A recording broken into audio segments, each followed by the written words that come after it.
Star Wars The Force Awakens finally hit theaters and immediately set new records at the box office. We've been having nothing but hype and obsessive marketing for this 7th installment of everybody's favorite sci-fi franchise.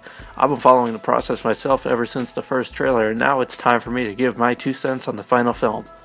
There's been a lot riding on this, with a new director, new distributor, new cast.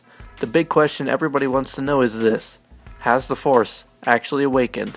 And that's what I aim to answer. This review will contain spoilers, but don't worry, I'll leave those to the end and give you fair warning when they're about to happen. To start out with, director J.J. Abrams has the right idea: practical over digital. Part of what made the original Star Wars so magical was the realism and limitations of its time. This magic was almost 100% absent from the prequel films, which chose to do as much digital as possible to make the film stand out as bigger and more impressive. Might have worked to a degree, but the CGI in the prequels has so far aged poorly and reveals just how actually weak it was. And you can't tell me that CGI Yoda looks better than Puppet Yoda. Just don't. Do or do not, there is no try. Yeah, it's good. The cast of The Force Awakens is simply fantastic. You've got the return of several familiar faces like Harrison Ford, Carrie Fisher, Mark Hamill, Peter Mayhew, Anthony Daniels, but you also have a new crop of up-and-coming actors like John Boyega, Oscar Isaac, Daisy Ridley, and Adam Driver. Admittedly, out of the 4 new guys I've highlighted, I've previously only seen Oscar Isaacs. John Boyega also previously starred in a science fiction film, Attack the Block. Adam Driver has been in the show Girls. Daisy Ridley was a new story. This is her first feature film, and let me say, for her first-timer, she does pretty good. Another cast member who isn't played by an actor but deserves a mention is BB-8, who is actually a robot controlled by puppeteers via remote control.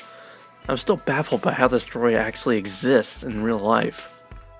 Overall, the film really does recapture the fun and exciting feel of Lucas's original trilogy and feels more like a natural continuation of the Star Wars legacy. To put it in perspective, I'm going to rank each movie out of 10. Phantom Menace gets 3 out of 10. It's a hot mess with a few good scenes and a lot of terrible decisions. Attack of the Clones gets a 2.5 out of 10 because it's boring and poorly acted. Revenge of the Sith gets a 5 out of 10. There's enough in it to enjoy, but not enough to make it great. A New Hope gets a 9.5 out of 10, a near-perfect score for a near-perfect film. Empire Strikes Back gets 10 out of 10, would strike back again.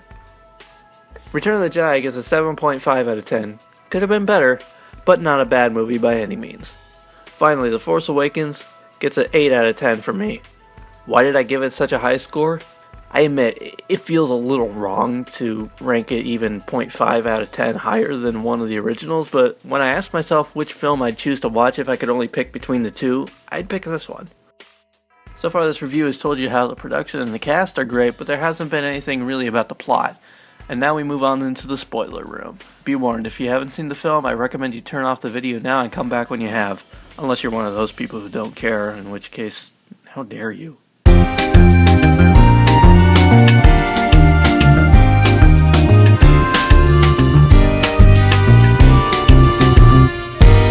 There are really only 4 points I'm going to touch on for spoilers. The first being the involvement of Luke Skywalker in this film. The plot revolves around BB-8 having a secret map that reveals the location of where Luke Skywalker has been hiding for the past several years. Both the good guys and the bad guys want this map so that they can find Luke. That being said, while he's the driving point in the film, Luke Skywalker himself only appears in the last scene of the film and he says no lines. Speaking of plot, let's talk about that. I'm not going to sugarcoat it. This movie is basically another retelling of A New Hope, with new characters and different circumstances. The rest of the plot is still really enjoyable, however, so I'll let this slide. Also, some speculation pointed to the possibility that Rey maybe was Han and Leia's child. Nope. Turns out Kylo Ren is the child. Spoiler number 4, and possibly the biggest spoiler of them all, is that Han Solo dies. I'm still recovering from that one. Anyway though, there you have it, my Force Awakens review. Personally, I enjoyed the film a lot, but I know there are a lot of people who are upset by some of the points mentioned in the spoilers section. But what did you guys think? I'd love to hear, so let me know in the comments below. Until next time, keep on keeping on, and may the Force be with you. Merry Christmas.